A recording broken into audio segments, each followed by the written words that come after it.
Alright, this is GappaMagix, September 10th, 2025. Just got done almost getting it perfect. And I'm gonna keep going.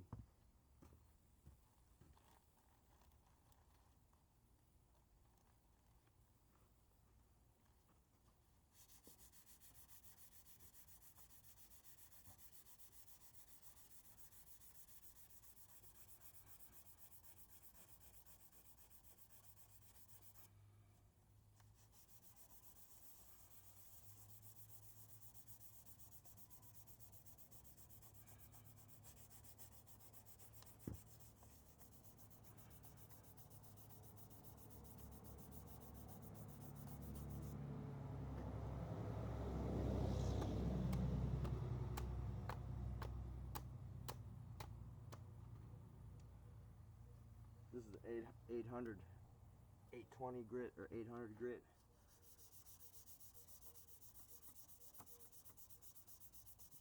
Next to go to the 1200 or 1000 grit sandpaper.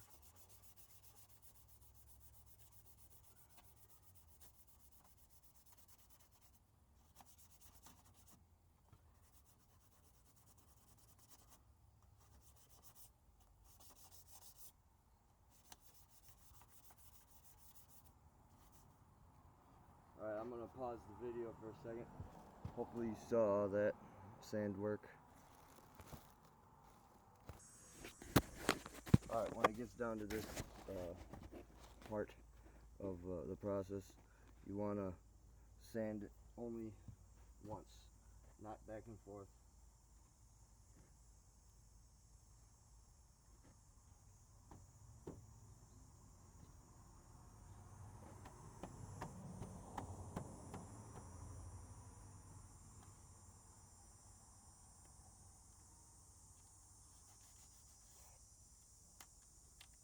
But right here in the crack between the metal of the car body, you can go back and forth, but at this stage you want to go like this, one stroke.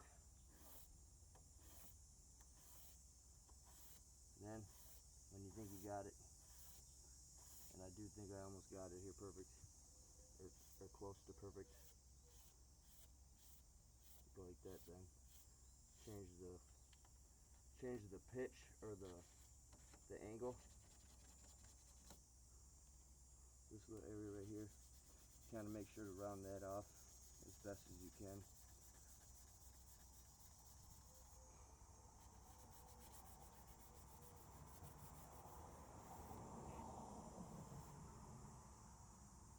I'm gonna pause the video. Okay, now this part coming up. Make sure you see it. What you do, call it the finger test. Just take your finger and however more you think you need to sand is what you feel you should. Or you could try to call it the pinhole test. Meaning, if you look closely, you cannot really see any small, tiny little holes. Slightly right here, but I may have to sand a bit right there and a bit right here. Pause the video until that time. I don't want to run out of film. Alright, I got my tape easel. I'm going to remove that tape. That way I can get a good feel of the height, the millimeter height that I have to sand. Okay, as you can see here, listen, there's a slight millimeter height differential. So I'm going to sand it just slightly bit more. Here we go.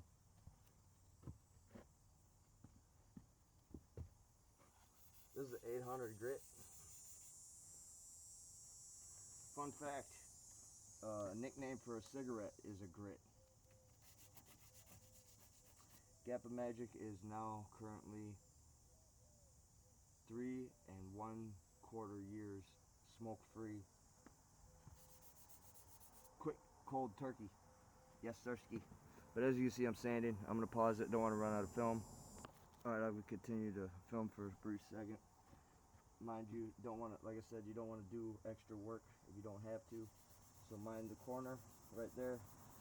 That way you can use the tape and tape that off. You ain't got to worry about painting that little bit.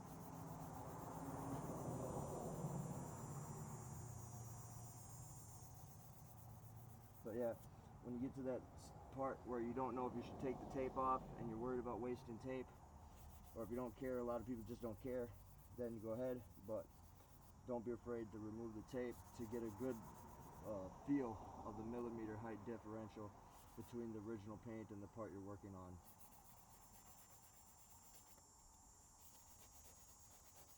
I'm gonna pause it now again. I don't want to run out of film. Okay, it's looking a little bit better now. Got it down to metal in the one spot too, but that's fine once the paint gets to it. Now I'm gonna sand just for a small bit more, and then I'm gonna pause again.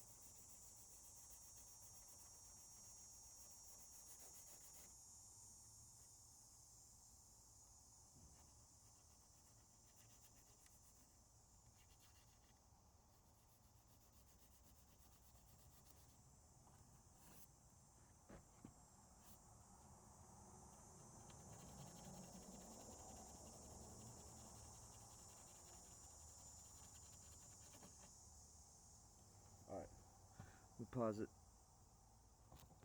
To get the final touch, I'm gonna scrape in there, or sand it right there, so I put some tape right there again. There's a small bit of Bondo right here that doesn't need to be there.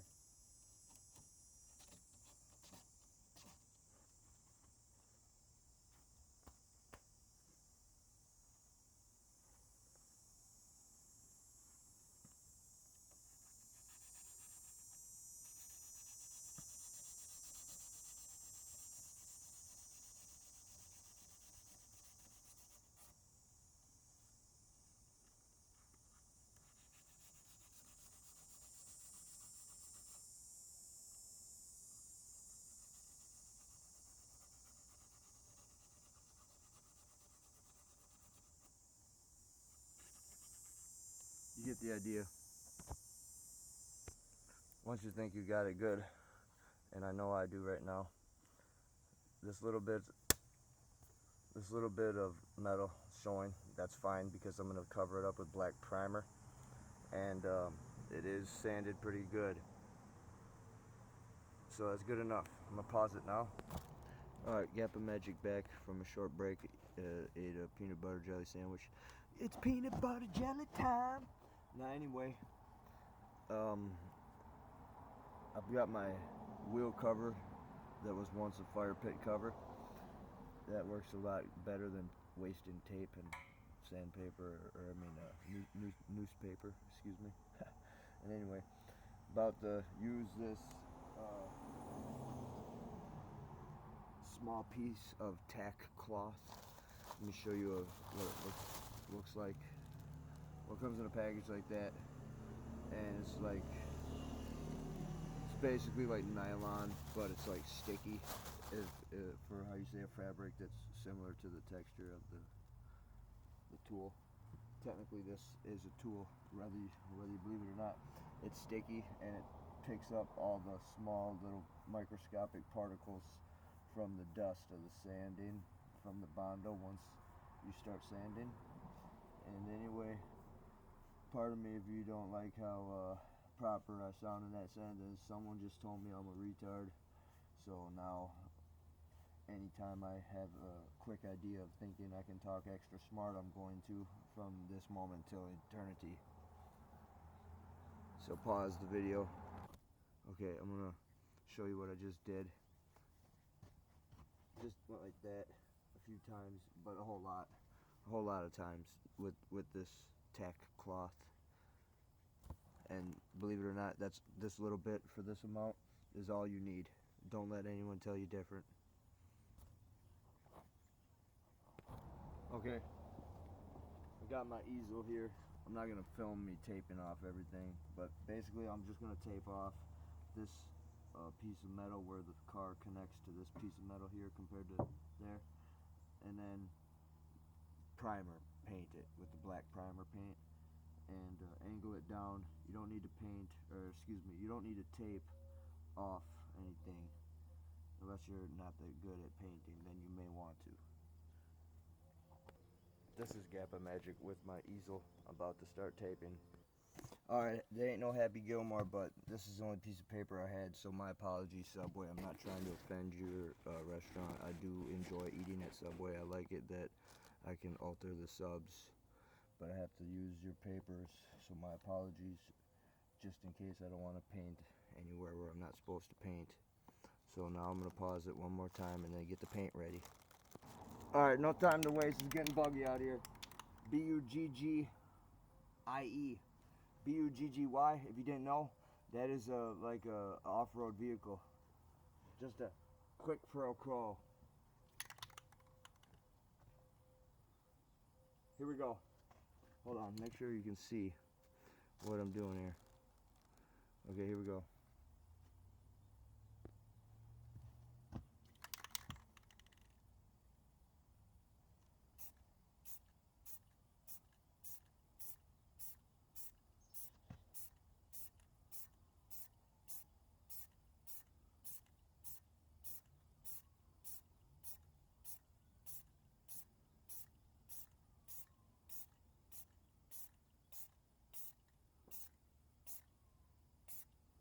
Remember how I said you gotta paint at the angle, either with the car's turbulence or the same, how you say, style of that manner, but backwards. In this spot, I did it backwards, but it could have went that way, don't matter. But now, get the under part here.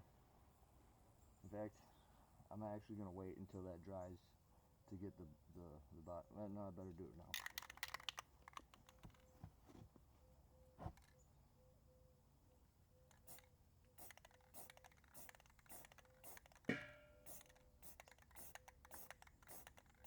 There.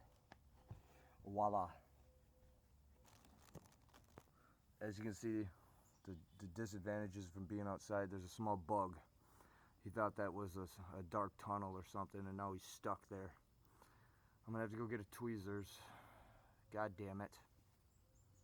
GappaMagix went and retrieved my work tweezers. It was once the tweezers I used to feed my tree frogs and my toads. Just in case you wanted a backstory on the tweezers, this tweezer's been around and did work. Now as you can see, there's a bug there. Try to get him off of there. It did. Then I'm gonna wait till that dries. Wait till that dries, and I'm gonna repaint it one more time on the primer paint. Alright, this is GappaMagix. About to go back outside here and you know, go back over to the other side of the house and start working on the car, my 1999 Pontiac Grand Prix Coupe. Yes, sir. Ski.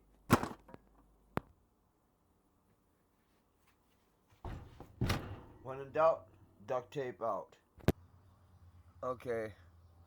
Well, see right here?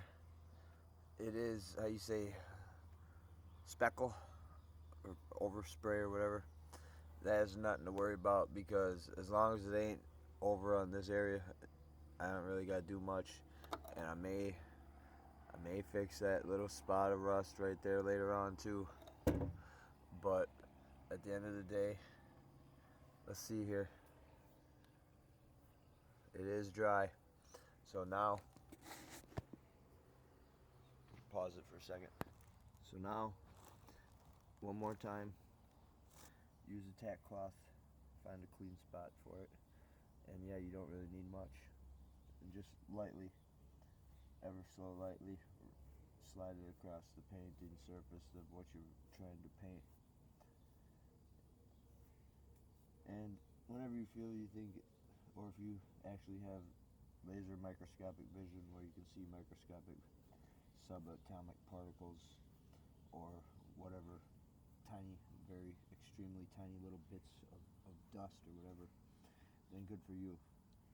But this thing will take it off of your material that you're going to paint for you if you do not have that vision capability.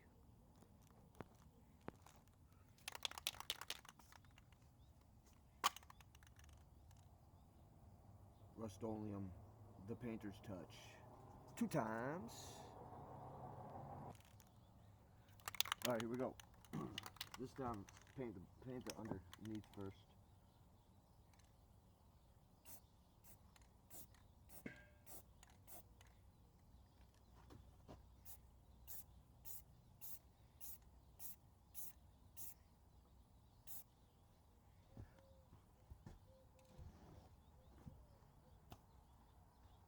Alright, it's getting really buggy mosquitoes out here.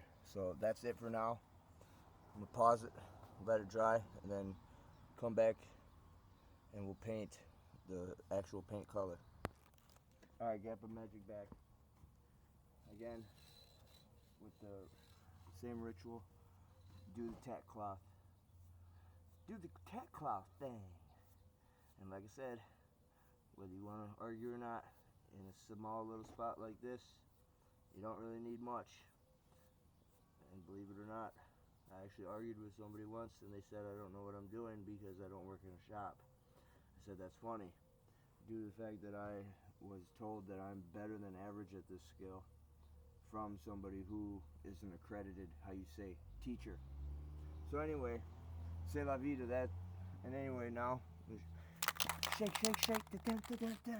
Shake, shake, shake, da, da, da, da. Shake, shake, paint. This is code General Motors Corporation Firebird Gold, the same paint that they used on the emblem of the Firebird, a Pontiac Firebird. This costs $42 just for a shaker can of paint. So now I'm gonna shake it up a little bit. Pause it. Here we go. I'm gonna paint the bottom first. Bottoms up. Do a little spray off first. Alright, it's painting how it should.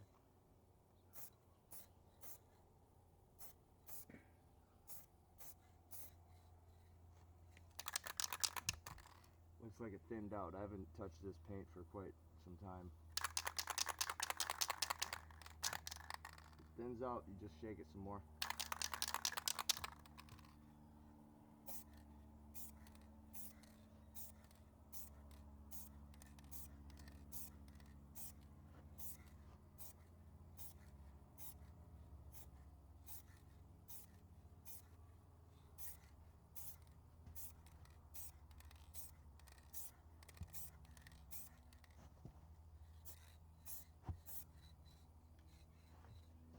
The best I can do for right now, because at this stage it's not like the primer, you don't want to go over thickness on it.